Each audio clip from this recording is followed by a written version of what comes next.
Istanbul, en Turquie, c'est ici que renaît un espoir de paix après plus d'un mois de guerre en Ukraine.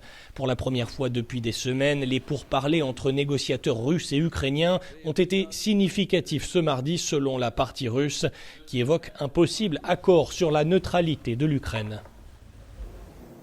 Afin de renforcer la confiance mutuelle, de créer les conditions nécessaires à la poursuite des pourparlers et à la réalisation de l'objectif final, la coordination et la signature d'un accord, le ministère russe de la Défense a pris la décision de réduire de manière radicale l'activité militaire en direction de Kiev et de Tcherniv.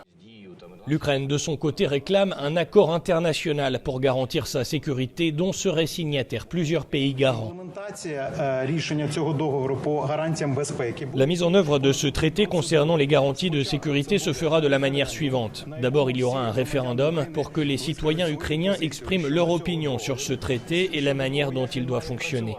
Ensuite, seulement, il y aura un processus de ratification par les parlements des pays garants et par le Parlement ukrainien.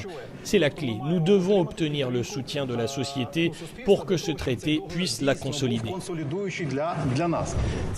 L'Ukraine attend désormais la réponse de la Russie à ces propositions. Selon Kiev, une rencontre entre Vladimir Poutine et Volodymyr Zelensky pourrait avoir lieu dès qu'un projet d'accord de paix sera prêt.